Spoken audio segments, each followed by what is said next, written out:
अब जो प्रसंग चल रहा है कि इस भक्ति रूपी बीज को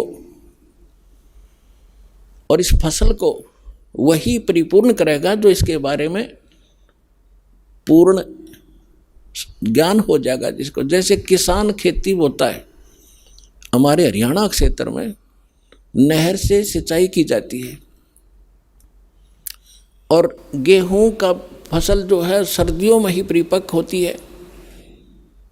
दिसंबर जनवरी के महीने में यहाँ इतनी भयंकर गर्म सर्दी पड़ती है, शीत लहर चलती है, हम अपने कमरे कक्ष बंद करके रजाई ओढ़ के कंबल जोड़ते हैं या कोई हीटर वगैरह लगा के अपने को ताप प्राप्त कराते हैं। और उस समय उस किसान का खेतों में पानी लगाने का नहर का समय होता है। अब उस सर्दी को देखे कोई बाहर ना निकले, पड़ोस के दूसरे घर में भी जाना हो तो इन्हों सोचा सुबह जाऊंगा, अब तो बहुत ठंड है बाहर, आलस कर जाएगा। लेकिन वो किसान आलस नहीं करता। इतनी काली पीली रात होती है, ऊपर से सर्दी गिर रही होती है, भयंकर तेज हवा चल रही होती है, और वो खेत में पहुंच जाता कस्सी लेकर, और जो कंबल वगैरह छोटा मोटा ले रखा उसको भी रख देता है एक तरफ। उस समय जब वो पानी लगाने लगता है और घुटनों पानी में खड़ा हो जाता है और ऊपर से शीत लहर चल रही होती है, तो वो अपने उस मार्ग का, उस फसल को परिपक्व करने का पूर्ण मास्टर है।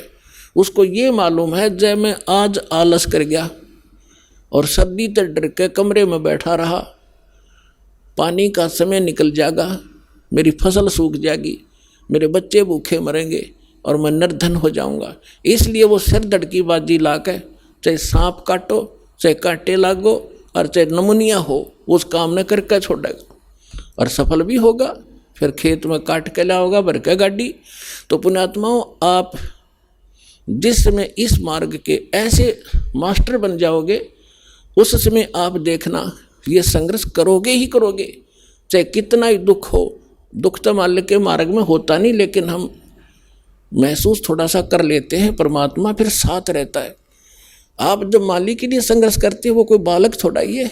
पिछले इतिहास देख लो, मीराबाई ने संघर्ष किया, उसके साथ कैसे कैर ढाए थे और मालिक ने पल पल पर मदद की उसकी। विष का प्याला प्यार दिया था तो नहीं मरी। विष का गुण है, नाश कर देता है बॉडी को, और परमात्मा ने गुण बदल दिया भक्त के कारण। तो उसके हाथ में सब पावर है। तो हम अपने भगवान को, उस समर्थ परमात्मा को पहचान कर और इस मालिक के मार्ग को ग्रहण करके फिर इतना दृढ़ होकर चलना पड़ेगा अपने।